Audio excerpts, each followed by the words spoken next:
Hi friends, welcome to SudhaSri kitchen. இப்போ நீங்க பார்த்துட்டு இருக்கிறது உருளைக்கிழங்கு பட்டாணி குருமா.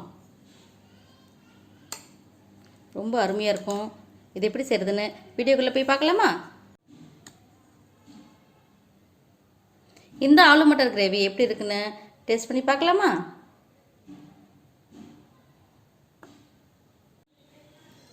உருளைக்கிழங்கு பட்டாணி குருமா செய்யறதுக்கு நான் முதல்ல இந்த வானிலையில் ஒரு 3 ஸ்பூன் ஆயில் விட்டுருக்கேன். ஒரு 3 பச்சை மிளகாய் சேர்த்துக்கலாம்.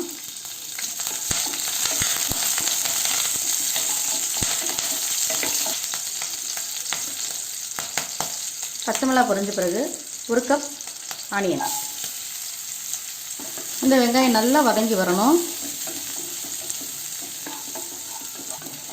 இந்த வெங்காயம் நல்லா கலர் மாறுற அளவுக்கு நல்லா வதக்கி விட்டுட்டு 1 ஸ்பூன் இஞ்சி பூண்டு பேஸ்ட்டு அதையும் சேர்த்து நல்லா வதக்கிக்கலாம். இப்போ இஞ்சி பூண்டு பேஸ்ட்டும் நல்லா வதங்கிடுச்சு. ஒரு 3 பழுத்த தக்காளி எடுத்து நான் இப்படி அரைச்சி வச்சுருக்கேன், அதை சேர்த்துக்கலாம். வெறும் தக்காளி தான் அரைச்சிருக்கேன், அதை வேக வைக்கலாம் இல்லை.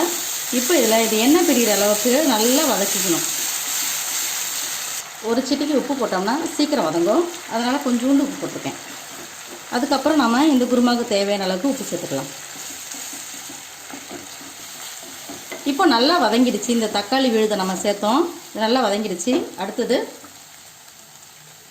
மிளகாய்த்தூள் 1 ஸ்பூன், மஞ்சத்தூள் ஒரு 1/4 ஸ்பூன், சீரகத்தூள் 1 ஸ்பூன், மல்லித்தூள் 1 ஸ்பூன், ஆமச்சூர் பொடி 1 ஸ்பூன், காஞ்ச மாங்காய் பொடி. இது இல்லைன்னா நம்ம லெமன் கூட சேர்த்துக்கலாம். தேவையான அளவுக்கு உப்பு. இது எல்லாம் சேர்த்து நல்லா கலந்து விட்டுக்கணும்.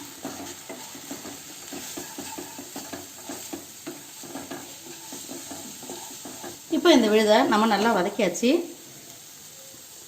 இப்போ இது கூட நம்ம 1 டம்ளர் தண்ணி சேர்த்துக்கலாம்.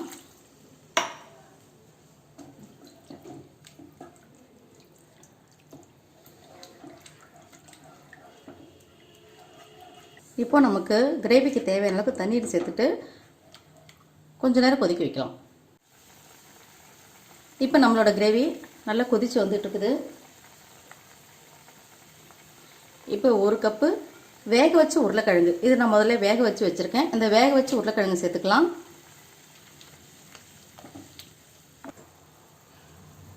அடுத்தது 1 கப்பு பச்சை பட்டாணி, அதையும் சேர்த்துக்கலாம்.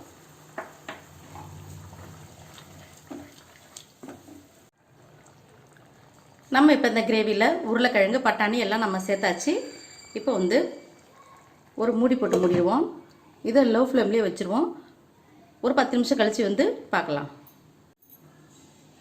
இப்போ ஒரு 10 நிமிஷம் ஆச்சு. இப்போ நம்ம திறந்து பார்க்கலாம். இப்போ நம்ம உருளைக்கிழங்கு பட்டாணி கிரேவி ரொம்ப சூப்பராக வந்திருக்கு. இது சப்பாத்திக்கு, தோசைக்கு, இட்லிக்கு எதுக்கு வச்சு சாப்பிட்டாலும் ரொம்ப நல்லாயிருக்கும். ட்ரை பண்ணி பாருங்கள். இப்போ நம்ம ஸ்டவ் ஆஃப் பண்ணிடலாம். இந்த உருளைக்கிழங்கு பட்டாணி குருமா உங்களுக்கு பிடிச்சிருந்துச்சுன்னா சுதாஸ்ரீ கிச்சனுக்கு சப்ஸ்கிரைப் பண்ணுங்கள், ஃப்ரெண்ட்ஸ் அண்ட் ரிலேட்டிவ்க்கு ஷேர் பண்ணுங்கள், லைக் பண்ணுங்கள், கமெண்ட் பண்ணுங்கள். ஆரோக்கியமானதையே சமைப்போம், ஆனந்தமாக இருப்போம். தேங்க்யூ.